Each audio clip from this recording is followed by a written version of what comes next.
En la serie de sermones de la tarde que hemos titulado Moldeando el carácter de nuestros hijos, nos hemos detenido en el tema del devocional familiar, por cuanto consideramos que se trata de un asunto vital para el desempeño de la tarea que Dios ha puesto sobre nuestros hombros de criar a nuestros hijos en el temor de Dios.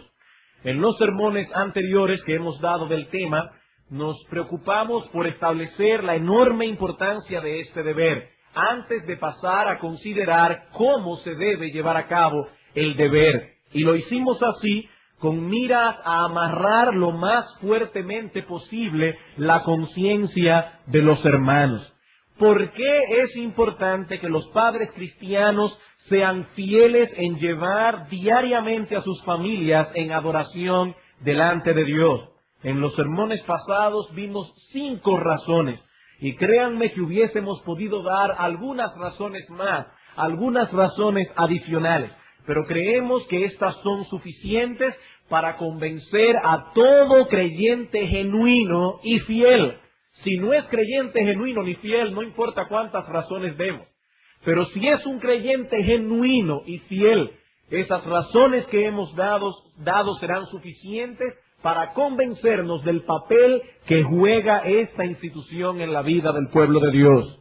¿Cuáles son estas razones? En primer lugar, dijimos que la devoción familiar es uno de los instrumentos más antiguos y más eficaces que Dios ha usado para preservar la pureza de su adoración y de la verdadera piedad a través de los siglos. En segundo lugar, dijimos que el devocional familiar ejerce una poderosa influencia en la vida de piedad de cada uno de los miembros de la familia, comenzando por el padre y terminando aún por las visitas que llegan a veces providencialmente en el tiempo del devocional. Tercero, el devocional familiar es un medio que Dios usa para expandir nuestras capacidades intelectuales. Recuerden, hermanos, que es nuestro deber amar a Dios no solo con todo nuestro corazón, con todas nuestras fuerzas, sino también con toda nuestra mente. Y es el devocional familiar uno de los medios que Dios ha de usar para expandir, desarrollar aquellas capacidades y talentos que Dios nos ha dado. En cuarto lugar, el devocional familiar es importante porque promueve la armonía y el amor genuino dentro del hogar. Y finalmente dijimos que la influencia del devocional familiar repercutirá fuertemente en la piedad de la iglesia, en la piedad del pueblo de Dios corporativamente.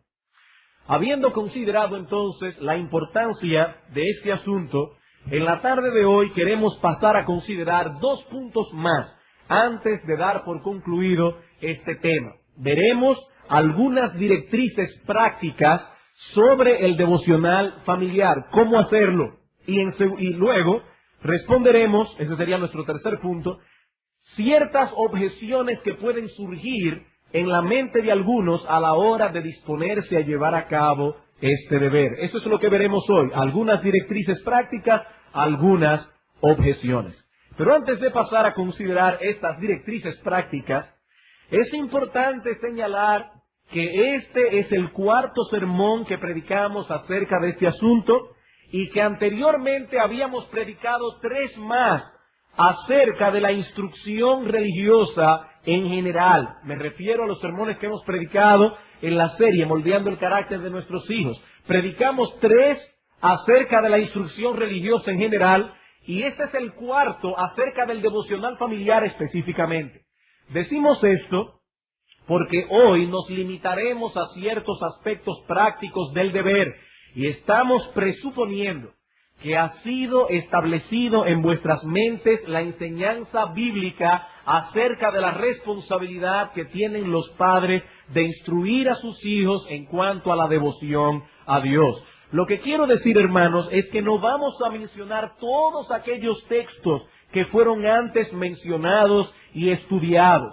Repito que hoy nos limitaremos a los aspectos prácticos del asunto. Habiendo hecho esta aclaración, veamos entonces, en primer lugar, algunos consejos prácticos en cuanto al espíritu que se debe procurar establecer en el devocional familiar. En primer lugar, algunos consejos prácticos en cuanto al espíritu que debemos tener durante ese tiempo. En la adoración a Dios no solo debemos cuidar lo que hacemos, sino también el espíritu y la manera como lo hacemos. El devocional familiar es el tiempo en el que la familia se reúne para rendir adoración y tributo a Dios. Y por lo tanto, debemos procurar que esa adoración sea llevada a cabo en un espíritu correcto. ¿Y cuál es ese espíritu correcto? Bueno, ese espíritu se resume en una frase que aparece constantemente en el Antiguo Testamento en relación a las festividades religiosas del pueblo de Israel. De paso, providencialmente, los que están siguiendo la lectura por el plan de lectura, le tocó hoy Levítico 23. Y el título que aparece en Levítico 23 es precisamente esa frase clave a la que nos estamos refiriendo. Vez tras vez en la palabra, Dios insiste en que las reuniones de su pueblo son fiestas solemnes. Ese es el título que aparece arriba de Levítico 23. Fiestas solemnes. Por lo tanto, debían celebrarse con alegría, con júbilo, pero al mismo tiempo con solemnidad. No debían llevarse a cabo en un ambiente de ligereza. Y en nuestros devocionales familiares debemos esforzarnos por alcanzar ese balance. Venimos a encontrarnos con Dios y a rendirle adoración. Y eso debe ser para nosotros un motivo de gozo. Hermanos, padres de nuestra iglesia, no hacemos honor a la verdad, ni le damos una señal correcta a nuestros hijos cuando adoramos a Dios en un ambiente opresivo y lúgubre. Ese no es el cuadro que encontramos en la palabra de Dios. De hecho, en el salmo que leyó nuestro hermano Marcos para comenzar la adoración, vemos esa perspectiva. Cantad alegres a Dios, habitantes de toda la tierra. Servid a Jehová con alegría. Venid ante su presencia con regocijo. Ese es el ambiente que debe tener el pueblo de Dios cuando viene a encontrarse con su Dios. Pero al mismo tiempo debemos cuidarnos de que ninguno de los participantes tome el asunto a la ligera. Las dos cosas deben estar ahí. Es una fiesta solemne, y ambos aspectos deben estar presentes. Hermanos, aún hasta el rostro de los padres juega un papel importante en esto. No debemos acercarnos a adorar a Dios con un rostro adusto, como ese rostro que aparece siempre en los bustos de Beethoven. No sé si ustedes han visto, pero es un rostro adusto, opresivo. Nosotros no debemos adorar a Dios así, como si la piedad fuera algo aburrido y opresivo. El Señor Jesucristo dice que Él vino a darnos vida y una vida abundante. Y nuestros devocionales deben ser un reflejo de esa vida que Él compró para nosotros en la cruz del Calvario. Hermanos, reunámonos con nuestros hijos en un ambiente relajado, no ligero, pero relajado, con una sonrisa en el rostro, porque venimos a adorar a Dios. Pero no solo es importante cuidar el espíritu, sino también, en segundo lugar, la forma en que lo hacemos. La forma en que lo hacemos. Y el primer consejo práctico que quisiera dar aquí es este, con respecto a la forma. No nos apeguemos a ninguna forma. No nos apeguemos a ninguna forma específica, como si esa forma fuese la única manera posible en que puede ser llevado a cabo este deber. Algunas veces estudiaremos un libro completo de las Escrituras. Otras veces alguna porción en particular, los 10 mandamientos. Otras veces estudiaremos un tema, la lengua en el libro de Proverbios. Otras veces incluso estudiaremos un libro sobre un libro de la Biblia, como han hecho algunos aquí con este pequeño libro en inglés titulado La Sabiduría y la Familia Millers, que por cierto va a ser tirado en español probablemente en el mes de junio por la Iglesia Bautista de la Gracia en Santiago. Así que vamos a orar por ese proyecto, porque va a ser muy beneficioso para las familias de la iglesia. No nos apeguemos a ninguna forma. Unas veces el devocional será extenso, porque surgirán inquietudes en la mente de nuestros hijos. Otras veces será corto. Todas estas cosas dependen de la necesidad de la familia o de situaciones providenciales. Por otro lado, en cuanto a la forma, cuidémonos de que el lenguaje que usemos sea siempre llano y sencillo. Llano y sencillo. Evitemos las palabras rebuscadas y vayamos directamente al grano. Hagamos uso aquí del principio que Salomón aplicó al escribir el libro de Eclesiastés. Dice el sabio Salomón aquí en Eclesiastés capítulo 12, versículo 10, procuró el predicador hallar palabras agradables y escribir rectamente palabras de verdad. El comentarista Charles Bridges dice lo siguiente: aquí estaba la sabiduría de Salomón, en que él buscó palabras aceptables. Pero ahora dice Bridges, estas no eran palabras que agradaban a los hombres, ni palabras infladas de vanidad, sino más bien aquellas que podían encontrar un fácil acceso al corazón. Es a eso que se refiere Salomón cuando dice que él buscó palabras agradables. Él hizo un esfuerzo por utilizar aquellas palabras que pueden encontrar un fácil acceso en el corazón. En la parábola del sembrador vemos que si la palabra no es entendida, tampoco fructifica. Dice el Señor Jesucristo, el que fue sembrado en aquella tierra dura es aquel que oye la palabra del reino, pero no la entiende. Viene el malo y arrebata lo que fue sembrado en su corazón, pero el que fue sembrado en buena tierra, este es el que oye la palabra del reino y la entiende, y porque la entiende, da fruto a 60, a 100 o a 30 por uno. Hermanos, debemos esforzarnos por ser simples y llanos, directos, a la hora de instruir a nuestros hijos en la verdad. Aunque debo hacer aquí una aclaración. Si estamos estudiando un libro completo de las Escrituras, encontraremos ciertos conceptos que ellos probablemente no comprenderán del todo en el momento.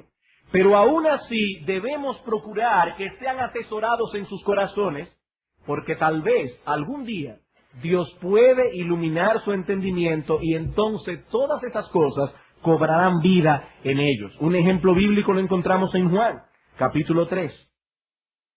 Evangelio de Juan, capítulo 2. Evangelio de Juan, capítulo 2, versículos 18 al 22. El Señor Jesucristo se enfrenta aquí con los judíos luego de la limpieza del templo. Y los judíos respondieron y le dijeron, ¿qué señal nos muestras ya que haces esto? Respondiendo Jesús les dijo, destruid este templo y en 3 días lo levantaré. Dijeron luego los judíos, en 46 años fue edificado este templo y tú en 3 días lo levantarás. Mas él hablaba del templo de su cuerpo. ¿Entendieron eso sus discípulos? Versículo 22. Por tanto, cuando resucitó de entre los muertos, sus discípulos se acordaron que había dicho esto y creyeron la escritura y la palabra que Jesús había dicho.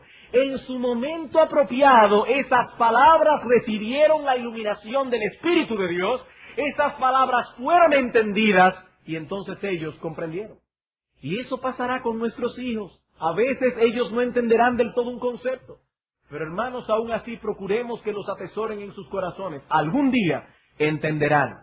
Pero una cosa es que no entiendan un concepto porque es muy elevado para sus mentes pequeñas, y otra muy distinta, que usemos un lenguaje tan rebuscado que no puedan entender ni las palabras ni las ideas que estamos tratando de expresar. Juan Carlos Riley, hablando acerca de el éxito de la predicación de Whitefield, nos dice que una de las características esenciales de su predicación era su singular lucidez y simpleza. Dice Riley lo siguiente: no importa lo que sus oyentes pensaran de su doctrina, nunca dejaban de entender lo que él quería decir. Su estilo de hablar era fácil y llano. Y ese es un buen modelo para copiar. Su estilo era fácil y llano. Algo que no se puede pasar por alto, en cuanto a la forma también, es que debe haber alguien que dirija el devocional. Y ese alguien generalmente deberá ser el padre. Aclaro, no estoy diciendo alguien que acapare el devocional y no deje que nadie hable. Estoy diciendo que debe haber alguien que dirija, que trace la pauta del devocional, y que ese alguien generalmente deberá ser el padre, a menos que éste no sea convertido o que por alguna razón providencial no puede estar en la casa en ese momento, por ejemplo, se haya ido de viaje o algo así. Pero en el hogar donde ambos son creyentes, se da una señal muy negativa a los hijos cuando es la madre la que usualmente se encarga de la instrucción religiosa de la familia. Esta mujer está asumiendo un papel que no le corresponde, está asumiendo el papel de cabeza cuando se supone que aún ella está bajo la responsabilidad del marido en lo que a instrucción religiosa se refiere. En 1 Corintios capítulo 14, versículo 35, el apóstol Pablo dice a las hermanas en la iglesia, si quieren aprender algo, pregúntenle a sus maridos. Él está presuponiendo que el marido tiene la responsabilidad de instruir y de guiar a su esposa en el temor de Dios. Ahora bien, esta declaración necesita ser balanceada. Por un lado, esto no quiere decir que la mujer no debe participar en el tiempo devocional. Ella está en ese momento por debajo de su marido, pero por encima de sus hijos. Y ella debe funcionar en esa perspectiva.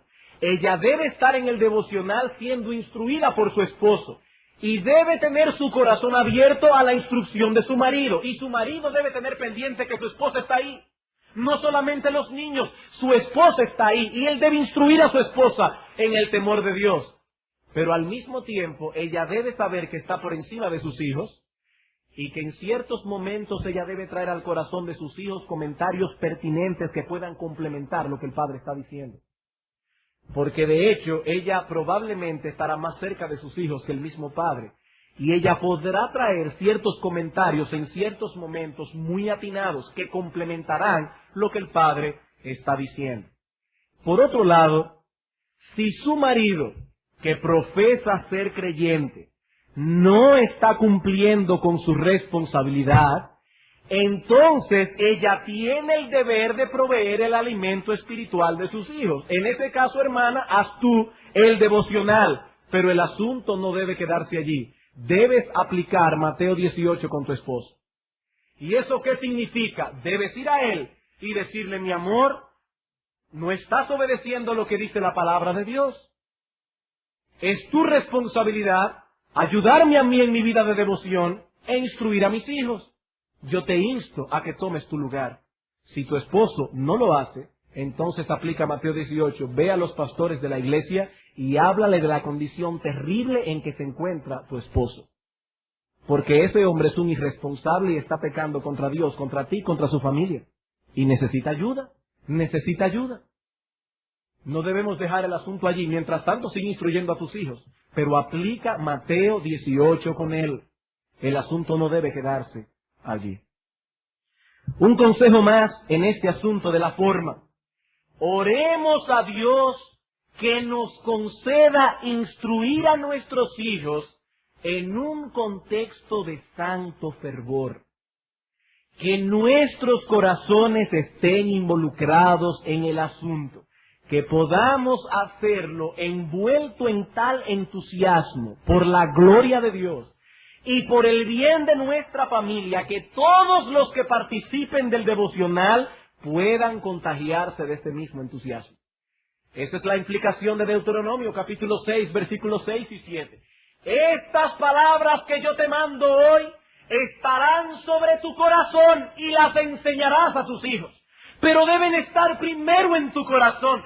Deben atrapar tus emociones, deben atrapar tu voluntad. Esa instrucción debe ser hecha en un contexto de santo fervor, en un contexto de entusiasmo piadoso. De tal manera que nuestros hijos y todos los que estén presentes se contagien por ese mismo entusiasmo. Esas palabras deben estar sobre tu corazón y entonces las enseñarás a tus hijos. En tercer lugar, algunos consejos prácticos en cuanto a los participantes del devocional. En cuanto a los participantes del devocional. Como su mismo nombre lo indica, se trata de un devocional familiar, y debemos subrayar esta palabra. Es un devocional familiar. Por lo tanto, debemos procurar que todos participen en la adoración, cantando los himnos, respondiendo nuestras preguntas, aún haciendo comentarios, etc. Y si vemos que alguno de nuestros hijos, y eso sobre todo pasará si son adolescentes, si vemos que alguno de nuestros hijos está participando con desgano, debemos ir a él en privado y hacerle entender que la devoción a Dios no es opcional. No es opcional. Es el deber de todo hombre, mujer, joven, niño, niña, dar gloria a Dios y ser agradecido con Él. Romanos capítulo 1. Romanos capítulo 1, versículos 18 al 21.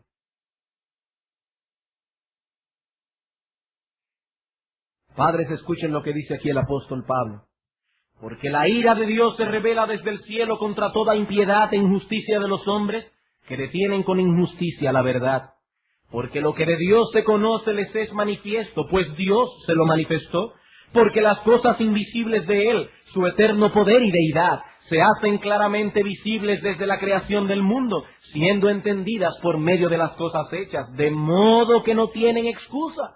Pues habiendo conocido a Dios, no le glorificaron como a Dios, ni le dieron gracias, sino que se envanecieron en sus razonamientos y su necio corazón fue entenebrecido. El apóstol Pablo ha establecido el hecho de que el hombre no tiene excusa, ya que Dios ha dejado evidencia suficiente en la creación como para que nos postremos delante de Él en adoración. El hombre no se ha dejado convencer por la evidencia, sino que más bien se ha envanecido en su razonamiento y al hacerlo ha suprimido, ha detenido la verdad. En los versículos 21 en adelante, Pablo nos habla de la forma en que ese pecado se manifiesta. Y la primera es una actitud de desafío hacia Dios.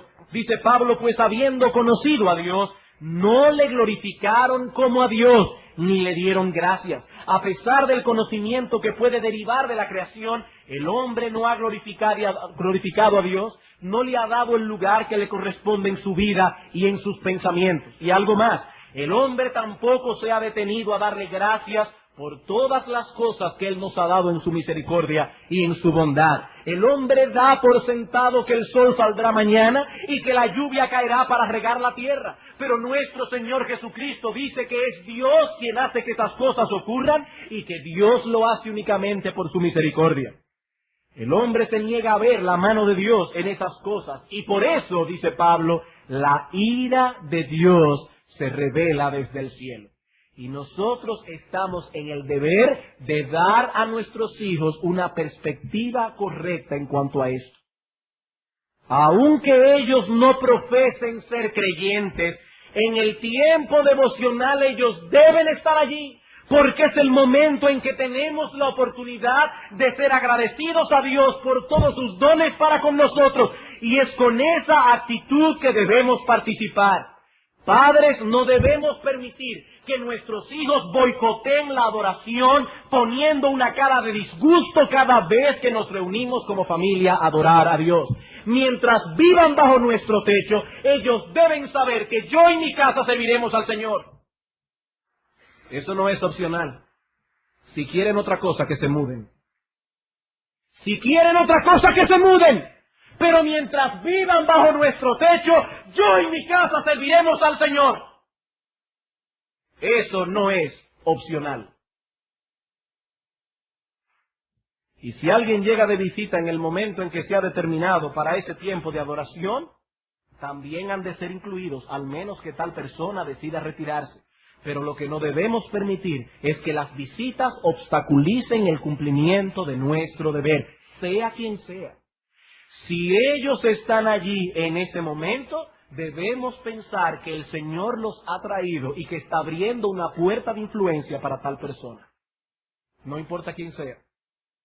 No importa quién sea. En cuarto lugar, en cuanto al tiempo. En cuanto al tiempo. Algunos consejos prácticos en cuanto al tiempo. Y me limitaré a dar 2 consejos aquí. En primer lugar, que debemos fijar un tiempo. Debemos fijar una hora específica. No debemos dejar este asunto sin planificación. Nuestro Dios es un Dios de orden y por lo tanto debe ser adorado en un contexto de orden. Aparte de que si no hay planificación es muy difícil, por no decir imposible, que haya constancia. Porque siempre surgirán inconvenientes para encontrar una hora apropiada en el día. Para el devocional personal y para el familiar no se debe encontrar una hora, se debe fabricar. Eso debe ser previamente determinado. Eso debe ser decidido, calculado, planificado. Debemos buscar una hora que sea factible para todos. Lo ideal es que las familias se reúnan 2 veces al día. En la mañana temprano y en la noche, antes de que los niños se vayan a acostar. Eso es lo ideal. En la mañana, aunque solo sea para tener un breve momento de oración, si es que no contamos con mucho tiempo porque hay que llegar a la escuela, etcétera, para que al menos podamos encomendar el día en las manos del Señor y algo más, para que de ese modo recordemos a los miembros de la familia que todo cuanto haremos en las próximas horas debemos hacerlo para Dios y en dependencia de Él. Y eso es una buena señal para nuestros hijos y para nosotros mismos. Y luego en la noche podemos tener un tiempo más extenso y completo. Así comenzamos y terminamos el día en la presencia de Dios. Pero repito lo que decía hace un rato. Debe haber libertad en esto. Cada familia deberá determinar el tiempo más oportuno. Cuando digo oportuno, me refiero a un tiempo en el que todos puedan estar y estar despiertos. Porque si lo hace muy tarde en la noche, usted tendrá un auditorio moribundo, que no entenderá nada de lo que usted está diciendo. Una ventaja adicional que tiene el fijar una hora específica para el devocional es que podemos disminuir considerablemente las interrupciones. Y el diablo se encargará siempre de poner interrupciones. Pero cuando tenemos una hora fija, podremos disminuir considerablemente las interrupciones, ya que preveremos lo que podría ser causa de interrupción y lo eliminaríamos a tiempo. Incluso las llamadas telefónicas, que siempre son precisas en el momento del devocional, las llamadas telefónicas podrían eventualmente disminuir a esa hora, porque hay ciertas personas que son las que acostumbran llamar a esa hora a la casa. Y esas personas muy pronto sabrán que algo misterioso ocurre en ese hogar a esa hora, porque nunca cogen el teléfono. No coge el teléfono. Déjelo que suene, aunque suene 50 veces. Y si lo molesta, desconéctelo, no lo descuelgue que se dañe. Pero desconéctelo y déjelo que suene. Que si es una emergencia lo van a ir a buscar a su casa. Pero no permita que el teléfono interrumpa el devocional familiar. Es delante de Dios que estamos. Es delante de Dios. La segunda observación que quisiera hacer en cuanto al tiempo es en referencia a su extensión. A su extensión. La palabra de Dios advierte a los padres que en el desempeño de su deber de criar a los hijos en la disciplina y amonestación del Señor, deben tener cuidado de no exasperarlos. Y una de las formas de exasperarlos es no tomar en cuenta sus limitaciones en cuanto a la edad. No es apropiado exponer diariamente a un niño de 3 o 4 años a una hora de devocional familiar. Eso no es apropiado. Tal vez para esa edad es suficiente 15 o 20 minutos. En esos 15 minutos podemos cantar un himno, tener un breve estudio de la palabra de Dios y un momento de oración. Y eso será suficiente para el niño. A medida que va creciendo y su capacidad de atención se va expandiendo, expandimos el tiempo también. Jacob manifestó mucha sensatez cuando en Génesis 33, versículo 13 al 14, dijo lo siguiente a su hermano Esaú: mi señor sabe que los niños son tiernos y que tengo ovejas y vacas paridas, Pase ahora mi señor delante de su siervo, y yo me iré poco a poco al paso del ganado que va delante de mí y al paso de los niños. Él estaba diciendo a Esaú, yo no puedo ir tan rápido como tú, porque yo tengo niños tiernos de edad, y yo tengo que ir poco a poco con ellos. Hermanos, eso es sensatez. Y un consejo práctico que puedo dar aquí a los padres, a los hombres que dirigen el devocional en cuanto a esto, y de hecho, en cuanto a todo aspecto del devocional familiar es este: pregúntenle a su esposa. Pregúntenle a su esposa si se están alargando demasiado o si el lenguaje que está usando es muy complicado. Recuerden que ellas son nuestras ayudas idóneas y por experiencia práctica puedo decir que muchas veces tienden a ser más sensatas que nosotros en eso. Pregúntenle a su esposa, que probablemente ella le va a dar alguna buena directriz en cuanto a esto. En quinto lugar, algunos consejos prácticos en cuanto a los elementos propiamente dicho que componen el devocional. En cuanto a los elementos que constituyen el devocional familiar. Algunas personas se excusan de que no pueden hacer el devocional familiar porque se trata de algo muy complicado. Pero en realidad no podría ser más sencillo. El problema surge muchas veces de un concepto equivocado de la naturaleza esencial de ese tiempo. Hermanos, padres de nuestra iglesia, no nos estamos reuniendo con nuestra esposa e hijos para darles un estudio de teología sistemática o para hacer una exégesis del texto hebreo y del texto griego. Esa no es la razón del devocional familiar. Nos estamos reuniendo a adorar a Dios y eso es algo que todo verdadero cristiano puede hacer. Si usted no lo puede hacer es que no es cristiano. Dice el Señor que le está buscando adoradores que le adoren en espíritu y en verdad. Adorar a Dios es algo que todo cristiano puede hacer. Ese tiempo de adoración es constituido por tres elementos básicos, tres elementos esenciales. Lectura de la palabra, adoración cantada y oración. Eso es todo. Eso es todo. Una lectura de la palabra con algunos comentarios, adoración cantada y oración. No necesariamente en ese orden. Recuerde que la forma la va a poner usted, de acuerdo a lo que usted considera con su familia.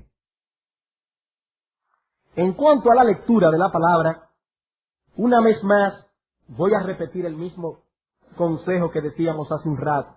Debemos leer con claridad. Debemos leer con claridad, con una buena entonación. De paso, precisamente porque la lectura debe ser hecha con claridad, no es recomendable hacer lectura en grupo cuando nuestros hijos todavía no saben leer bien. Me refiero a ese tipo de lectura cuando todos leen un versículo. Entonces llega por fin al niño que está siendo ahora alfabetizado y comienza, pero no.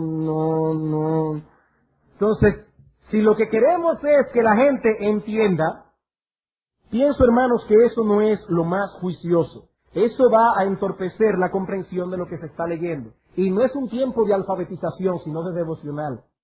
Entonces, lo que queremos es que la lectura pueda ser comprendida. El que lee no solo debe hacerlo con fluidez, sino también procurando darle una entonación correcta a cada parte de la lectura. Claro, si nuestros hijos saben leer y pueden hacerlo bien, en tal caso es perfectamente lícito integrarlos para que participen en la lectura. Hablando acerca de esto, dice Alexander en su libro Pensamientos sobre el devoción, sobre la adoración familiar. Dice Alexander: la manera de leer la Biblia en la familia es de gran importancia. A nuestro juicio, nunca seremos demasiado cuidadosos en este punto. Si hay algo que debe ser bien leído, es el mensaje de Dios. La mitad de su significado y casi todo su efecto es en ocasiones sofocado y se pierde a través de una lectura cansona, monótona, sin sentido, descuidada, inarticulada, lenta o lo que es peor, deliberadamente afectada. O sea, gente que sobredramatizan leyendo. No podemos caer en ninguno de los dos extremos. Yo recuerdo que Alguien nos contaba en una ocasión de una persona que estaba leyendo en el libro de Daniel, cuando Nabucodonosor mandó a llamar a Sadrach, Mesach y Abednego, cuando el asunto de la imagen de que había que adorar. Y entonces él estaba leyendo y dice, entonces Nabucodonosor llamó a Sadrach, Mesach y Abednego y le dijo, ¿y es verdad Sadrach, Mesach? No, hermanos, eso es una entonación muy diferente a la que debió haber sido. Nabucodonosor estaba lleno de ira, estaba molesto, y aunque no sobredramaticemos la lectura, debemos dar una entonación apropiada. De igual manera debemos hacer algunos comentarios en la lectura. Y en cuanto a esos comentarios, la idea es que podamos transmitir alguna verdad espiritual al corazón de nuestros hijos y de todos los que participan en el devocional. Recuerden que nuestro propósito no es fortalecer la memoria de nuestros hijos. No se sienta satisfecho porque ya su hijo sabe que fue David que mató a Goliat. El asunto es alimentar la vida de piedad de ellos. Debemos traer alguna verdad espiritual al corazón de nuestros hijos. Y para ello, lo mejor es leer el texto, la porción o el capítulo, lo que sea que usted va a dar en privado, y preguntarse, ¿cuál es la verdad espiritual que está detrás de este texto? ¿Qué cosa yo puedo enseñar a mis hijos a la luz de este pasaje? Bueno, tal vez se pueden sacar varias aplicaciones. Escoja la que sea más apropiada para la vida de su familia. Segunda Timoteo 3:16 dice que toda la escritura es inspirada por Dios y útil para enseñar, para redarguir, para corregir, para instruir en justicia. Algo usted puede sacar de utilidad de la palabra de Dios para enseñar, para corregir, para instruir a sus hijos en el temor de Dios. Y si usted se siente corto para poder hacer esto diariamente, busque la ayuda de buenos comentarios o de buenos libros devocionales, como por ejemplo los Evangelios explicados de Juan Carlos Wright. O usted puede expandir con sus hijos el Catecismo Menor de Westminster, o puede usar el Catecismo para niños, siempre y cuando pase por alto todas las preguntas que tienen que ver con los pactos. Eso lo aclaro. Comenzando por la primera definición que tiene, que un pacto es un acuerdo entre dos o más personas. Hermanos, hemos dicho esto muchas veces. Un pacto no es un acuerdo entre dos o más personas. Eso es una visión humana de la teología del pacto. Un pacto es una promesa a la que Dios ha interpuesto un juramento. Y todas las preguntas que hay en el Catecismo para niños están erróneas en ese punto. Pero por lo demás es un buen instrumento para instruir a nuestros hijos en la palabra de Dios. O puede usar la sabiduría y los Miller cuando esté traducido al español. O hasta el progreso del peregrino. Hay muchas cosas que se pueden usar en el devocional familiar. Esas palabras son como un sermón para la vida de nuestros hijos. Se pueden usar sermones si nuestros hijos están más grandes. Puede usar el folleto de Spurgeon, cómo leer la Biblia con mayor provecho espiritual. También el folleto de Thomas Watson, e ir tomando punto por punto y viéndolo con nuestros hijos, dependiendo por supuesto de la edad de cada uno. Pero esa es la idea, traer a la mente y el corazón de ellos lecciones espirituales. Hermanos, la idea no es hacer una exégesis profunda de cada pasaje. Esa no es la idea. En ocasiones serán simples comentarios aquí y allá de una lectura extensa de la palabra de Dios. Otro aspecto importante de la devoción en familia es el uso del canto. El uso del canto. Decía Philip Henry, el padre de Matthew Henry, que el cantar himnos en las devociones familiares es una forma de mantener en alto la piedad delante de aquellos que pasan por nuestras ventanas, como el cordón de grana en la ventana de Rahab. ¿Recuerdan ustedes cómo los judíos sabían que en la ventana de Rahab habían creyentes? Porque había allí un cordón de grana. Y cuando los paganos y los impíos pasan por nuestras ventanas y escuchan que sale la voz de nuestros niños y nuestras propias voces adorando a Dios, eso dice mucho de esa casa. Ahí viven personas temerosas de Dios.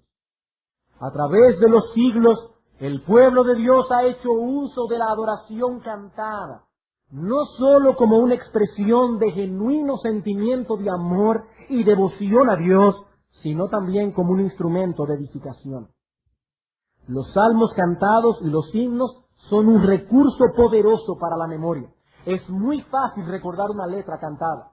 Y si a eso le añadimos que a casi todo el mundo, sobre todo a los niños, les gusta cantar, Entonces no es difícil entender la importancia que tiene el uso sabio y apropiado de una buena himnología en las devociones familiares.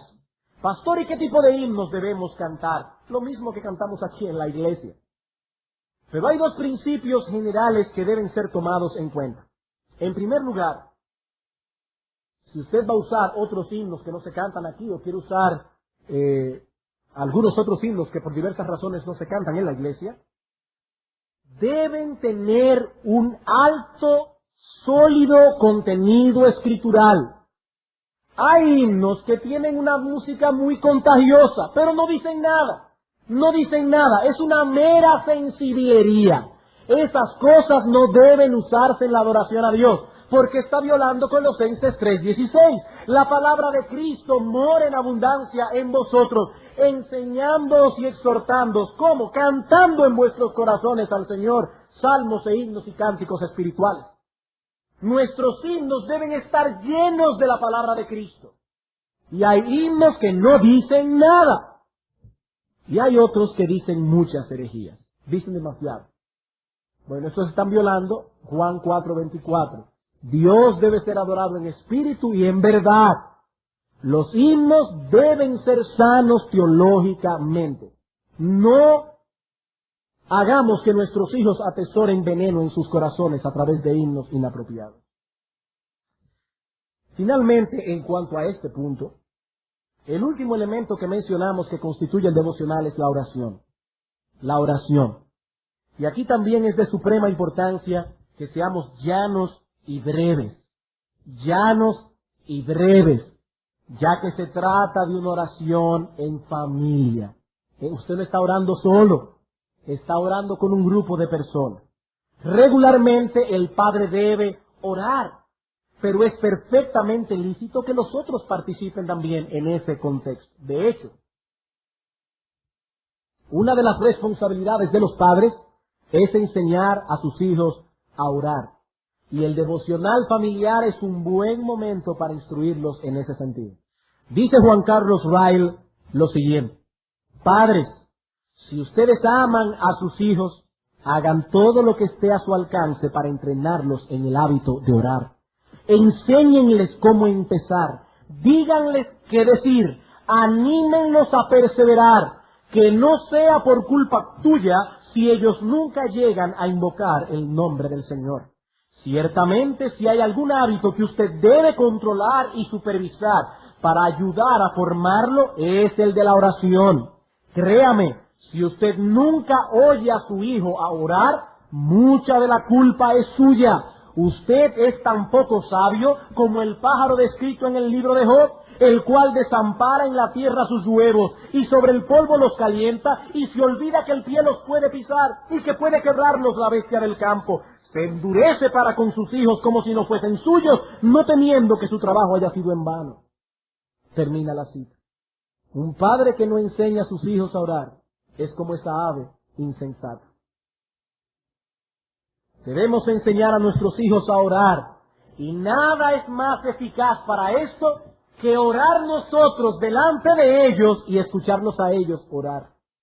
Orar nosotros delante de ellos y escucharlos a ellos orar. ¿Y por qué cosas vamos a orar? Bueno, primeramente por la enseñanza que hemos extraído de la palabra de Dios. Hemos extraído una lección de la palabra de Dios. No le cambiemos el tema a Dios. Sigamos orando por eso. Enseñémosle a nuestros hijos que la lectura de la palabra, la adoración y la oración es un todo compacto. Traigamos esa misma petición delante del trono. También debemos llevar las necesidades de la familia delante del trono de la gracia, pero nunca olvidando que debemos buscar primero el reino de Dios y su justicia. La iglesia y su ministerio deben ser un motivo constante de oración en nuestros devocionales familiares. Bien, hermanos, hasta aquí todo cuanto tenía que decir con respecto a las aplicaciones. Pero no quisiera concluir sin responder en los minutos restantes algunas objeciones que pueden surgir en la mente de algunos en cuanto al cumplimiento de este sagrado deber. Objeciones para el cumplimiento del deber. Y me voy a permitir citar una vez más aquí a J.W. Alexander. Dejando a un lado toda palabra encubierta, dice él, debemos decir llanamente que consideramos el descuido de la adoración familiar como un brote de tibieza y de mundanalidad en la religión y como un mal portentoso de nuestros días. Si el pobre Alexander hubiera vivido en esta época, yo no sé qué hubiera dicho. Esto lo dijo hace 100 años atrás, que era un mal portentoso de sus días. Sigue diciendo él, donde la piedad es ardiente y operativa, ésta no podrá sino difundirse a través de la estructura doméstica. Donde un hombre posee el espíritu de la oración, naturalmente será guiado a expresar su devoción en comunión con aquellos que ama más en esta tierra, es decir, con su familia. Un hombre que ama a Dios no puede dejar de adorar a Dios con su familia. En otras palabras, lo que Alexander nos está diciendo es que el descuido de este deber manifiesta una condición espiritual inquietante y una perversa despreocupación por aquellas almas que Dios ha puesto a nuestro cuidado. Y quiero decir, hermanos, que yo procuré buscar palabras apropiadas. Eso es una perversa despreocupación. Una perversa despreocupación de aquellas almas que Dios ha puesto a nuestro cuidado. Y eso no solo podría estar revelando un corazón que se está endureciendo, sino más aún, podría estar revelando que la gracia no ha operado en ese corazón. Si alguien no lo había hecho por ignorancia es una cosa, pero ¿qué puedes alegar ahora, después de 8 sermones acerca de este asunto? Aquí nadie puede alegar ignorancia. Nadie puede alegar ignorancia. Hermanos, yo puedo decir como el apóstol Pablo en esta noche, con orgullo, yo estoy limpio de la sangre de todos en cuanto a esto. Eso se ha enseñado en la iglesia. Nadie puede alegar ignorancia. Ah, pastor, es que yo no tengo tiempo para hacer el devocional familiar. No. Esa objeción está mal formulada, porque todos contamos con días de 24 horas. El problema es que no todos tenemos las mismas prioridades. El Señor Jesucristo nos dice que en la lista de prioridades nuestras debemos colocar en el número 1 el reino de Dios y su justicia. Es una impiedad manifiesta encontrar tiempo durante el día para buscar el alimento del cuerpo de nuestros hijos mientras descuidamos sus almas. Eso es vivir para las cosas temporales, para las cosas que se ven, y el que vive para las cosas que se ven, para las cosas temporales primariamente, está demostrando con ello que la gracia de Cristo no ha transformado su corazón.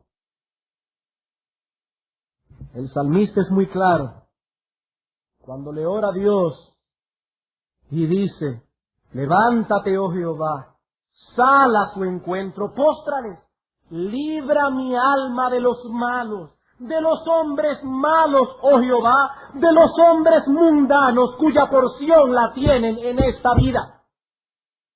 Y esos hombres mundanos no se despreocupan de alimentar a sus hijos. Sigue diciendo el salmista, cuyo vientre está lleno de tu tesoro, sacian a sus hijos y aún sobra para sus pequeñuelos. Salmo 17, 13 y 14. Oigan cómo David describe un hombre mundano, un hombre que sacia el vientre de sus hijos, pero su porción la tienen en esta vida. ¿Y qué dice David? Líbrame, oh Dios, de esos hombres malos. No estamos aquí usando la palabra impiedad gratuitamente, estamos usando las palabras que usa Dios en las Escrituras. David dice, son hombres mundanos, la porción suya la tienen en esta vida. Sacian el vientre de sus hijos, pero descuidan sus almas. No, hermano, amigo, no es falta de tiempo, es falta de piedad, es falta de entendimiento, y peor aún, es falta de verdadera preocupación por el estado eterno de sus hijos. En esa casa no hay un altar para el Dios del cielo. Allí se adora Mamón, el Dios de las riquezas, el Dios del dinero.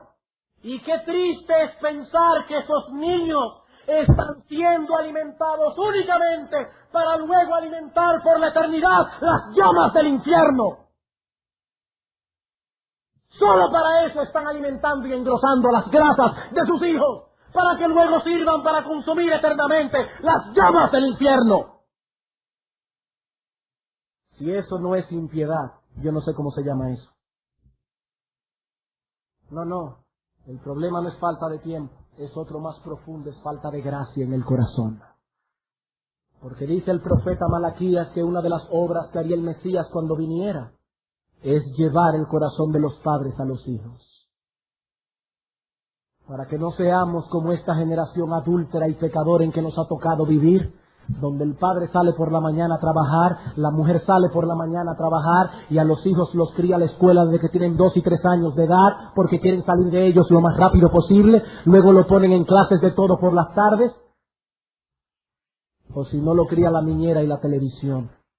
Dice la Escritura que una de las obras que Cristo hace en el corazón es tomar hombres y mujeres de esa vana manera de vivir y llevarlos a preocuparse por sus hijos. No es falta de tiempo, es falta de piedad. Es falta de gracia en el corazón. Bueno, pastor, lo que pasa es que mi familia es muy corta. ¿Cuántos son ustedes? 2, 3. El Señor Jesucristo dijo que donde estén 2 o 3, allí Él se haría presente. Y sabemos que es en un contexto distinto que lo está haciendo. Lo está diciendo en Mateo 18. Pero ese texto se aplica perfectamente a lo que estamos diciendo aquí. No es un asunto de número, es un asunto de corazón. No importa que sean 2 o 3. Cuando John Howard, un hombre de Dios del pasado, viajaba con su ballet, acostumbraba a tener con él su devocional familiar. Y él decía, donde quiera que yo tenga una tienda, allí Dios tendrá un altar. Como alguien ha dicho, no importa que en una casa solo estén Ruth y Noemí, una madre con su hija, ambas pueden juntas levantar sus corazones delante de Dios. Aunque sean Ruth y Noemí solas. Es que el problema mío está a la inversa, mi familia es muy larga y es difícil buscar una hora apropiada para todos. Aquí cito otra vez a Alexander. Si tu familia es larga, la obligación de comenzar es más grande todavía, porque son muchos los que están sufriendo por su negligencia.